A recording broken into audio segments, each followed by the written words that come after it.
Chapter 8 Mightier Than the Sword 2 days later, the photographer came to take class pictures. The 5th grade picture would be taken last, right after lunch. That gave Nick and his secret agents plenty of time, and they whispered something into the ear of every 5th grader. All the individual pictures had been taken, and finally it was time for the group picture. Everyone was lined up on the auditorium stage, everyone's hair looked great, and everyone was smiling. But when the photographer said, "Say cheese," no one did. Instead, every kid said, "Frindle," and they held one up for the camera to see. The photographer was out of film, so that shot was the only 5th grade group picture he took. 6 of the 5th grade teachers were not pleased, and Mrs. Granger was furious. No one had really wanted to make the teachers mad. It was just fun. It also got all the kids in the school talking about the new word. And when people pick up a new word, they say it all the time. The kids at Lincoln Elementary School liked Nick's new word. A lot. But not Mrs. Granger. The day after the class picture, she made an announcement to each of her classes, and she posted a notice on the main bulletin board by the office. Anyone who is heard using the word Frindle instead of the word pen will stay after school and write this sentence 100 times. "I am writing this punishment with a pen. Mrs. Granger."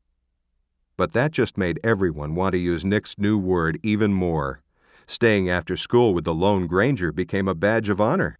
There were kids in her classroom every day after school. It went on like that for a couple of weeks. One day, near the end of 7th period, Mrs. Granger asked Nick to come talk to her after school. "This is not detention, Nicholas. I just want to talk." Nick was excited. It was kind of like a conference during a war. One side waves a white flag, and the generals come out and talk. General Nicholas Allen. Nick liked the sound of it.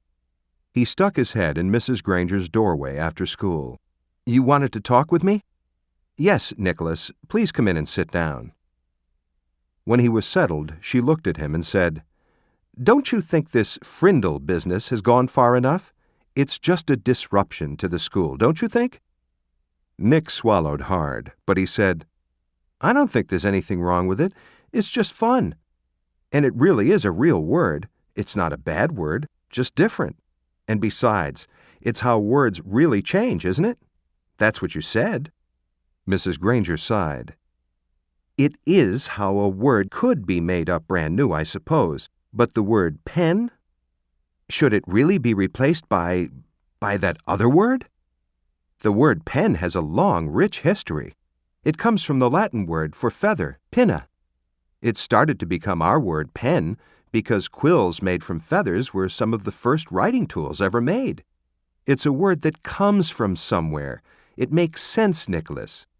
"But Frindle makes just as much sense to me," said Nick. "And after all, didn't somebody just make up the word pinna, too?" That got a spark from Mrs. Granger's eyes, but all she said was, "Then you are not going to stop this?" And Nick looked right in her eyes and said, "Well, a bunch of my friends and I took an oath about using the word, and we have to keep our promise. And besides, I don't think there's anything wrong with it. I like my word." Nick tried to look brave, like a good general should. "Very well, then. I thought it would end up this way." Mrs. Granger pulled a fat white envelope from her desk drawer and held it up. "This is a letter I have written to you, Nicholas." Nick held out his hand, thinking she was going to give it to him, but she didn't. "I'm not going to send it to you until all this is over. I want you to sign your name and put today's date across the back of the envelope. When you read it, whenever that may be, you will know it is the same letter and that I have not made any changes to it." "This is weird," Nick said to himself. But to Mrs. Granger he said, "Sure," and he signed his name in his best cursive and put the date under it. Then Mrs. Granger stood up abruptly and said, "Then that is all for today, Nicholas, and may the best word win." There was a frown on her face, but her eyes were different, almost happy. and Nick was halfway down the hall before it hit him. She likes this war, and she wants to win real bad. Walking to school the next day, Pete had a great idea. How about we see if we can get every kid in the whole 5th grade to go up and ask Mrs. Granger, "Can I borrow a Frindle?" "You mean, Mrs. Granger, may I borrow a Frindle?" said Dave. "Gotta use good grammar. Don't want to upset Dangerous Grangerous." "Sounds good to me," said Nick. "She can't keep everyone after school, can she?" Almost 80 kids stayed after school with Mrs. Granger that day. They filled her room and spilled out into the hallway. The principal had to stay late to help, and they had to arrange 2 special late buses to get all the kids home. And the next day, all the 5th graders did it again, and so did a lot of other students, over 200 kids. Parents called to complain. The school bus drivers threatened to go on strike. And then the school board and the superintendent got involved. And about this time, the principal of Lincoln Elementary School paid a little visit to the home of Mr. and Mrs. Allen.